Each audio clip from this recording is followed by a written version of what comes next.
serious. We have breaking news, actually, that has really stunning, but we shouldn't be shocked. We knew that the Earth was in the process of tilting, that even the due north has been shifting now in the last few years at 34 miles a year. The due north has been drifting toward Siberia, but we've had a significant tilt that I'm going to share with you. BP EarthWatch has brought this to my attention. It's critical. Let me first put a shout out right now for don'twastepower.com. That's don'twastepower.com. If you click on that link below, it'll take you right there, and you can save 66% off if you click on the link below. Now, in recent years, 34 million households reportedly have difficulty paying their energy bills or even keeping their houses. People have been living with unsafe temperatures in their home, whether too hot or too cold, in an attempt to try to lower their cost. The power bills have been rising nationwide, and for many cities, they've increased by almost 30% since the Biden administration's taken over. This is why I'm working on lowering the energy bills at my home, and with the help of this incredible little device, you just plug it in the wall. Incredible little device. You're able to slash your power bills because it beat the greedy power companies, because this thing actually smooths out the currency from that herky-jerky as your electricity's coming into your box. It smooths it out, meaning you'll use a whole lot less and still be able to have everything working. This is a tremendous way to save a lot of money. Just do this. Go to don'twastepower.com. That's don'twastepower.com. By clicking on that link below, you'll save 66% off on this little gadget.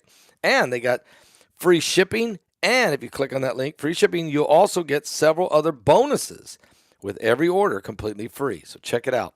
don'twastepower.com.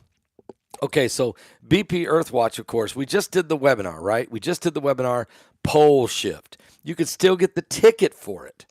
It's available. Just go to my website and get the ticket. Now, BP was one of the speakers, and he talked, of course, a lot about the pole shift, but he hasn't stopped. He's been researching pole shifting and sun exploding with solar flares and CMEs affecting the earth and causing earthquakes. And he's really the guy who originally discovered and let the world know that the corona mass ejections from the sun directly can affect earthquakes on Earth. And now you see a lot more meteorologists and climatologists and seismologists even using this theory and showing how here's a big CME and then here's an earthquake, okay? So Dutch Sense acknowledges that now, Suspicious Observer, and some of the other guys, okay? Now, and matter of fact, Mike from the World said that BP is the guy who come up with this theory, and now it's being proven. Well, BP has also been studying the pole shifts, and I'm going to play for you right now some of a video he did called Critical Update. The tilt of the planet has increased rapidly. Major changes are coming. I'm going to show you some of it too. Okay, this is from his the real BP EarthWatch YouTube channel, and also, if you want to find out a lot of stuff he's doing there, he's got tremendous, a wealth of information and links for you. Go to his website at bpearthwatch.com. Check this out. June the 10th, 2024. Guys, you're looking at Google Earth. Very good representation of, as far as the shadow from the sunset and things like that are happening on our planet. And cloud cover, you can add different layers. And this would kind of be part 3 of the tilting of our planet. And there's no way to deny that after the maybe beyond 100,000 of comments in the last couple of videos about it, part 1 and part 2, about everyone noticing the same thing. The sun is not setting as far west as it should be. And so I think in part 2, the last one, we talked about the fact that if the sun is setting further to the north, and I'm going to kind of lock into this, then the earth is tilting more this way. What? Are you serious? What I'm saying? Okay. That way, then this northern sunset would make sense. And there's more information coming in from a group of people that we have all kind of aligned together in the last 10 or 12 years. Different information that aligns when it needs to, and that's remarkable, but I guess that's the way our Father in heaven works. So, again, I don't want to get into too much detail right now. It's late. I'm kind of tired, and you can hear huskies probably barking in the background, and your dogs more than likely will react. But to me, it's a joy of life. These pups are, and these animals. Anyway, so if we're seeing the sunset further to the north, the Earth is tilting like this. Wow. Closer to a very hot summer, right? This year, the oceans are warmer. We know that the fourth angel is going to make it very hot here. And by the way, if you're not familiar, and it's not in wars that vial out upon the earth, men are scorched, but they fail to repent. So that kind of makes sense too. But the information coming in from one of our group, and I'm not going to say his name yet, I don't have permission, and I'm not going to divulge too much information except what we already know is going on, and I'm going to add a little bit in of the new stuff.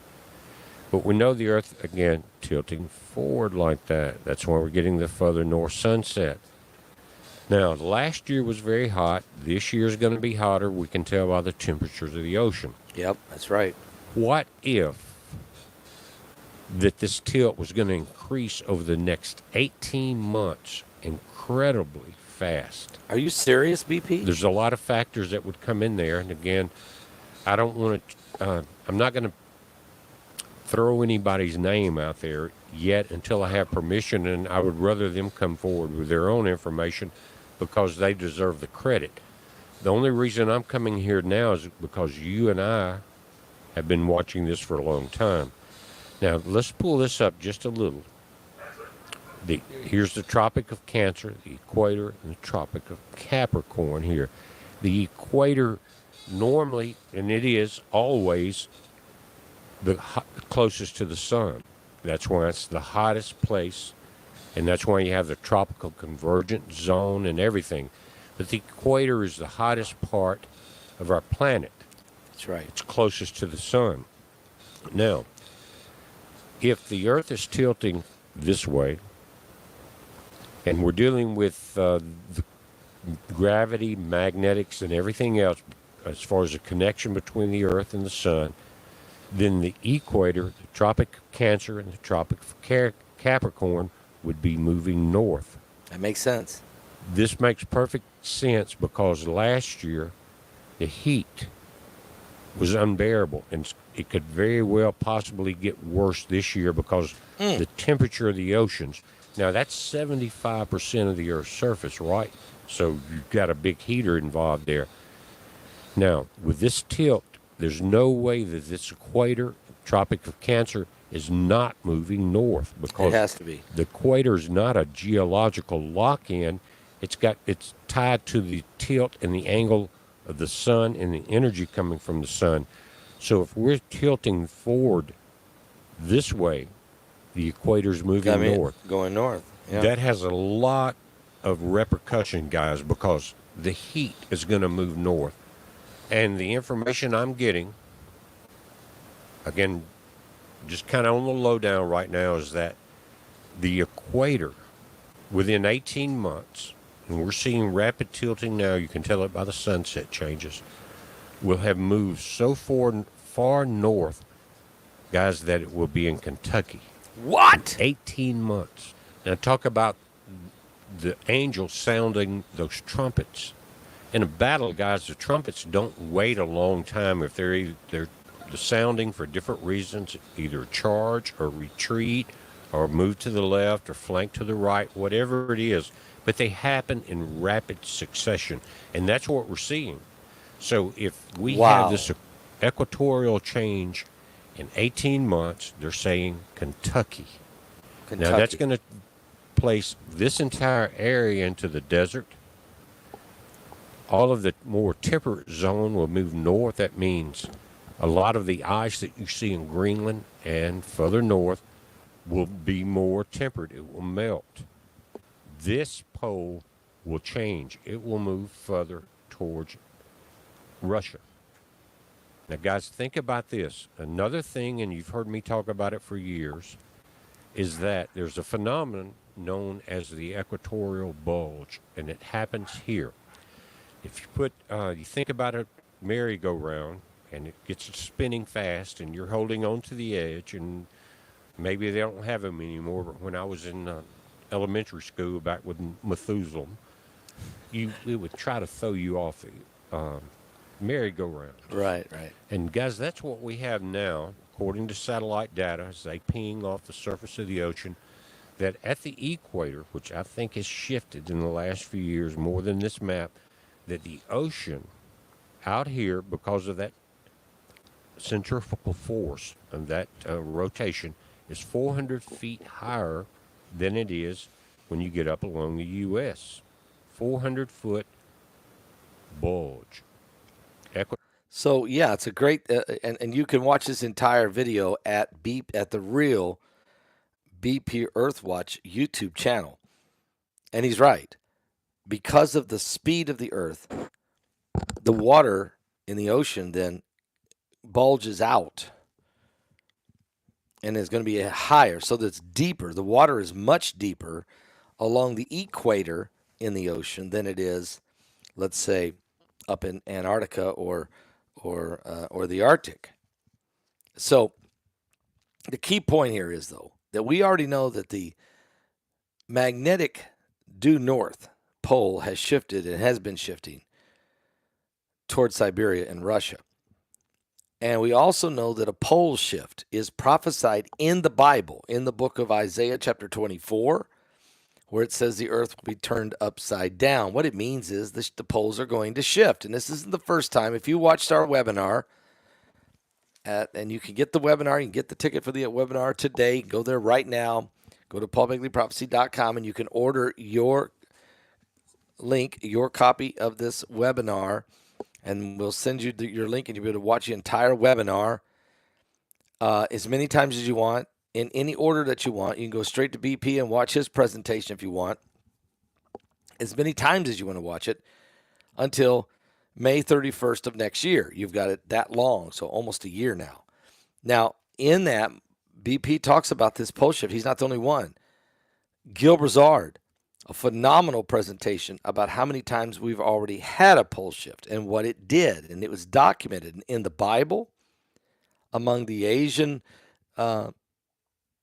ancient scripts, as well as the Peruvians, the Mayans, the Egyptians, and on and on and on. It's documented in caves of this, and in the Bible talks about events because of a pole shift. So all of that Gil Brazard presents. But what BP is saying here is that the Earth is in critical. We're critically tilting right now. The sunset is not in the right place it's supposed to be, and that's a direct indication that the pole is shifting. And if the pole shifts like that, then that means the equator will go up higher, because you're taking the land and you're as everything is shifting down, it makes that equator direct sunlight raise up, actually hit at a higher location. And as you heard BP say, at the rate it's going, the critical mass of the tilt, that the equator could be going right through Kentucky in the next year and a half. This is outrageously acceleration. And you're seeing already, as this pole is shifting, the heat waves that are coming across America now are unbearable. What we had in Texas and Arizona last year was unprecedented.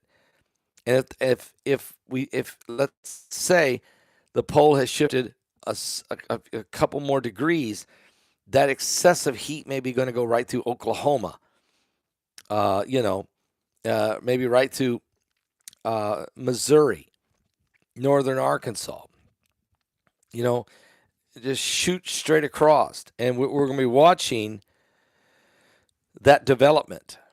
As a matter of fact, the whole country will be warmer because you have the equator moving up into America instead of holding down in the equator. And we're not saying that the equator will be already in America by this summer, but it's certainly going to be on its way. It's going to certainly be way up into Central America. We'll be able to tell where these hot spots are, and that's what BP is doing. He's watching us very closely because he knows that this is a significant shift. We've been talking about it, but the other thing he's saying is the water. That means the water will shift. And if that's the case, you'll have coastal flooding. You'll have a major increase of water. The height of water will be much higher further up the ladder, okay? And then you should see some serious coastal flooding in Central America, and you will see massive hurricanes, cyclones, and typhoons. And the Caribbean area could be absolutely insane, this coming year, this summer, because you're going to have hotter waters and higher amounts of water and hotter. What does that all mean? We're not getting a whole lot from the governmental scientific agencies on this. They're kind of being very quiet. But we can see the response. And guess what? It's not just, we can see the response with the sun. Okay, the sun, the solar flares that are so outrageous. But now hear me throw this at you. It's not just the Earth's equator and poles that are shifting. It's happening on Saturn. It's happening on Mars. It's because we have this planetary body, this binary system. Call it what you want. Nemesis, call it Planet X, call it, Nibiru, or maybe it's the moons of Nemesis. Nibiru gets closer than the Planet X will. I mean, and there's a gravitational pull going on here, and that's affecting the poles, and things are shifting. So we're going to be watching close. I mean, these, as BP really believes that the next 18 months or so, we're going to see critical shifts and the effects on the weather and heat. And you should see brutally hot summers like last year, even hotter this year. And then what does that mean for the winter? Will it be excessive cold, or will it be more milder? Okay, there's the pole. You have to understand, with this heat rising up higher from the equator up, it's melting the polar caps, and you're going to see more and more of that polar ice sheets melt, which is also going to create two things. It's going to create more water, but it's also going to create more weather change as well, and probably colder. So I think you're going to have extreme heat in the summer and extreme cold in the winter up in the northern, like Canada and northern North America, the Dakotas and Minnesota and Montana and all, up in the northeast, Maine, and all the way into New York and what have you. And that's kind of what Mike from around the world has been saying. Extreme heat. He's been saying this for about 8-10 years, that we're going to have extreme hot summers and extreme cold, bitter winters. BP now confirming that we're definitely going to have hotter summers. And we already know that the ocean temperature is already about 2 degrees warmer than normal, which means you're going to have explosive energy in these hurricanes, typhoons, and cyclones. Okay, and look at the number of tornadoes we had. April and May was off the charts here in America, and that's because of the warmth of the temperature in the spring, meeting still the cold air that still comes down, and that collapsing, or that consistently day after day after day in that tornado alley. And now, I'm not a meteorologist. I don't even try to play one on YouTube, okay? I'm just saying, years of studying these earthquakes and the volcanoes and the climate adjustment and the poles that are shifting and the volcanoes eruptions and the earthquakes and the hurricanes and all the cyclones and typhoons and the excessive monsoon rains and everything that's been happening, wildfires in California now, last year to wildfires in Texas because of the heat and the heat wave, 30 straight days, Tucson, Arizona, 30 31, excuse me, the entire month of July. From July 1st to July 31st, it was over 110 degrees every day in Tucson, Arizona. Insane. I mean, are you serious? Insane. But the poles are shifting. So give your life to Jesus Christ, because we are truly in a different era. We're truly in a totally different era and a different situation that's taking place now. Now, I'll be back with some more. I got some more info I want to bring you coming up here in about an hour or so. And then also tonight, don't forget that I will be with Melvin Whittington on the Getting Ready show. That's at 7 p.m. tonight. That's 7 p.m. tonight at the Getting Ready show. That's at www.ffctv.church. That's ffctv.church. That's tonight at 7 p.m. Eastern. But I'll be back in about an hour with some more information. Things are happening very quickly now. Let's stay on top of it. This is the Feast of Pentecost. People are sending in their love offerings, their Pentecost offerings, and God is getting ready to just break loose the blessings upon you. We want to pray over those prayer requests that you leave. You can leave 7 of those if you like. Whatever it is that you'd like us to pray over and to take with us to Israel the next time we go to the wall to pray. But we're in the Feast of Pentecost. Today, all day tomorrow, we're in the feast. And as you give accordingly, and God will bless you. God will bless you as he said he would. I'll be back on the coming apocalypse. Are you saved? Give your life to Jesus Christ, because we are truly running out of time.